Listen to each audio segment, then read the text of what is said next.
since we're talking about healing, today I want to talk about things you should avoid doing while healing. Welcome to What Matter Speaks. So, the first thing you should avoid doing is avoid trying to get away from your bottomless pit. Now, when we say bottomless pit, the first idea is there's no end to it. But that's the secret. There is an end to the bottomless pit, and you can only find it if you surrender. But if you don't surrender, you're going to keep falling because you're resisting it. The pain is trying to tell you something. The pain that you're healing is trying to tell you something. And because you keep resisting it, you keep falling, and then you keep feeling out of control. Whereas if you embrace it, embrace the pain, and just surrender to it, you will find out that your bottomless pit has a bottom, and this bottom will tell you exactly how to handle this pain, how to heal it, and what actually is the root of it. So surrender. Surrender and find your bottomless pit. Don't avoid the bottomless pit. Don't avoid the bottomless pit. It makes no sense. Just surrender to the pain, and then it's much more faster actually to heal it's not faster to heal the pain itself, but it's much more faster to start the healing process. Okay? Another thing that you should avoid doing when you are trying to heal, and that is avoid trying to recall every single detail of a memory. I know that sounds confusing because you'll be like, I need to know all the details in order for me to handle it, which is true. But when you just started your healing process, you don't need all the information. In this case, your brain is basically trying to help you survive. Because if the brain just dumped all the details about certain memory on you, you might not be able to survive it, meaning it will overwhelm you. And if you find yourself in such state, things can happen that you don't want. So your brain is just giving you enough for you to deal with in the now. And once you've dealt with that, believe me, you'll be living life, and then something will pop up, and then that memory will just appear again. And then you'll be like, didn't I deal with you? And then you'll figure out, no, you haven't dealt with it. Not all of it. You've only dealt with a part of it.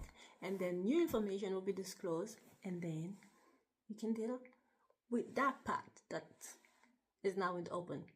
So, yes, you need all the information in order to heal, but no, you don't need all of it all at once. Okay? Another thing that you should avoid doing when you're healing, right? And that is blaming people or blaming yourself.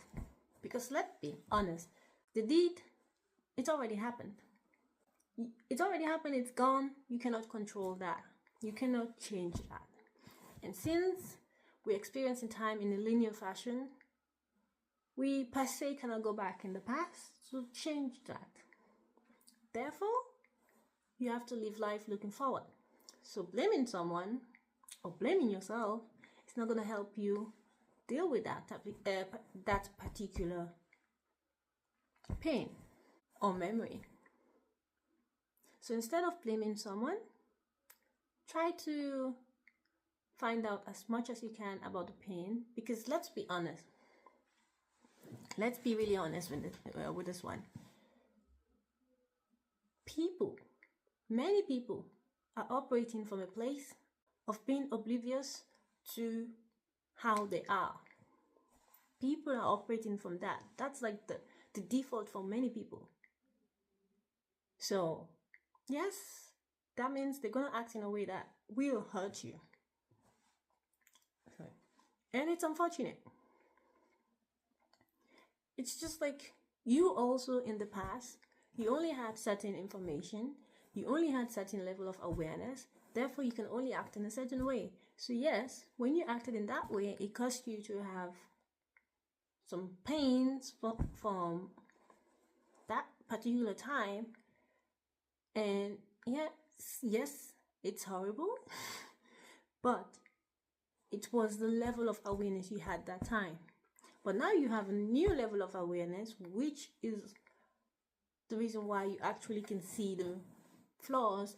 So blaming your past for not knowing better and acting according to the knowledge that they had, it does nothing good for you in the present.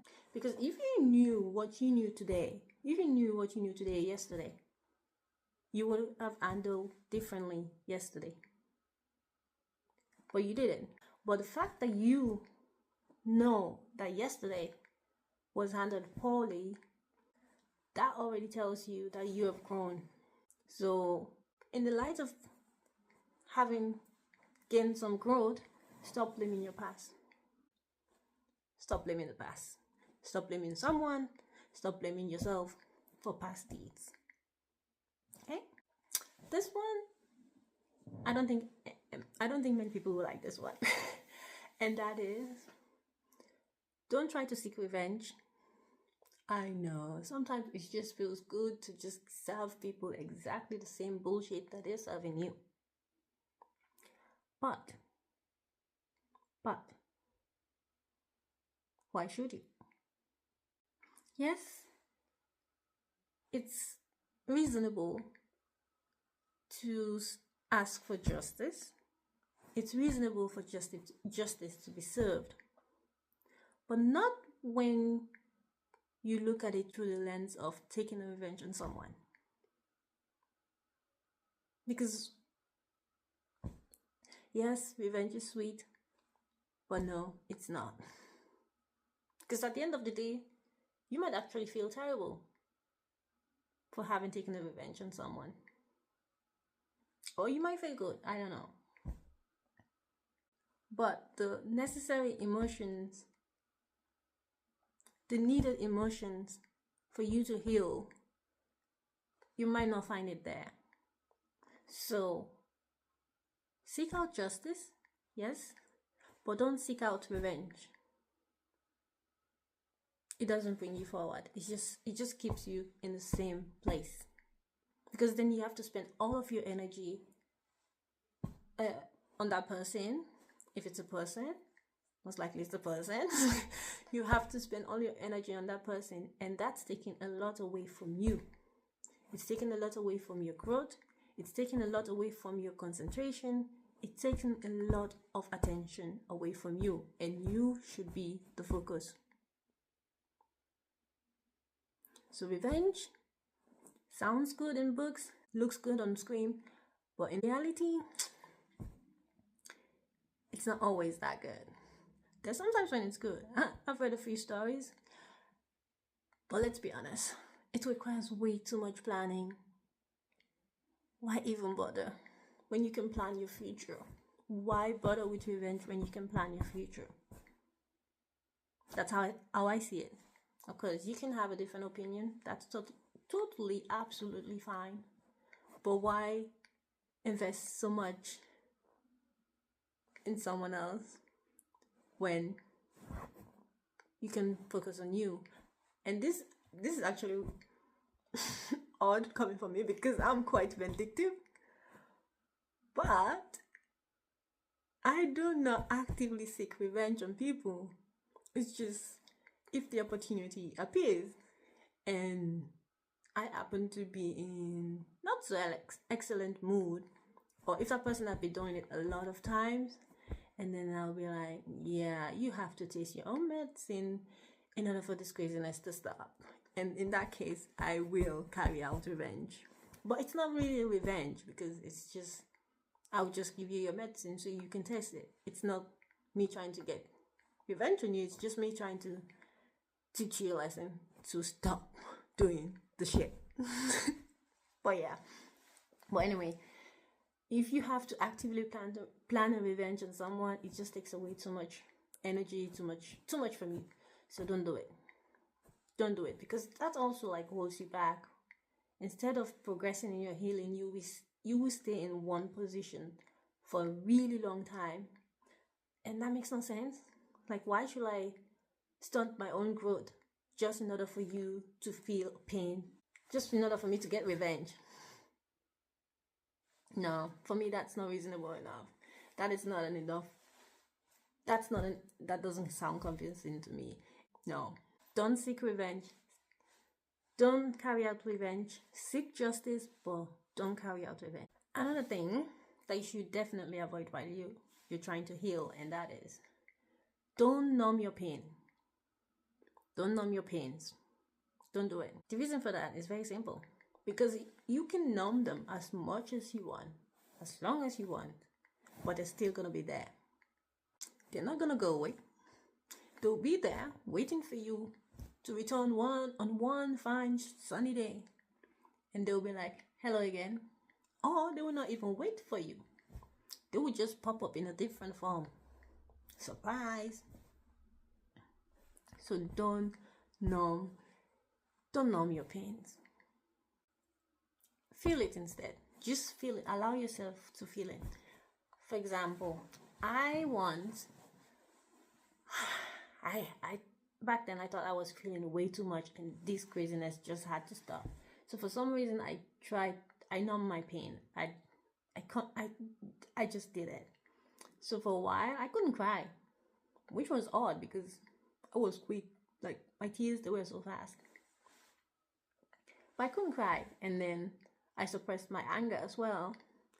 And those are the emotions that I actually wanted to stop, anger and sadness. But the thing about suppressing emotions is that you will accidentally suppress the other ones as well. So by depriving yourself of the negative or unpleasant emotions, you will not be able to enjoy the pleasant emotion to the depth that you should. So don't numb your pain. Feel them. Once you feel your pain, it's going to pass through you because you're going to transmute it. You're going to transform it. And it's going to become something beautiful. Believe me. So don't numb your pains. Feel your pains. Don't numb them. Don't suppress them. Because it does nothing. They're not going to go away. You suppress it long enough, it's just going to explode. Normal. So don't do it. Another thing that you should definitely,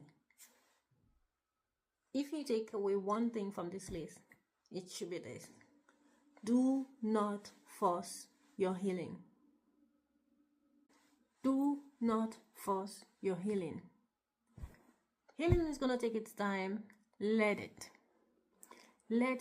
take its time. Don't try to force it.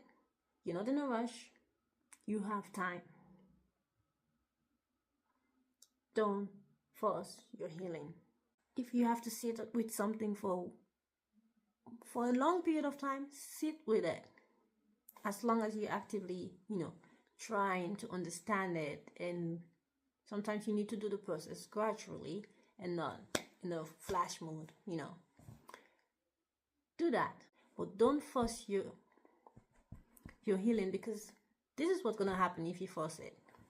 You'll be like, oh, you just bulldoze the problem, whatever the issue is, right? And then you'll be like, oh, solved, done. And then you move on. And then something small will happen, and that will trip you all over. It will trip you, and then you'll find yourself back in the spot. And this time, it's going to feel worse than it did before.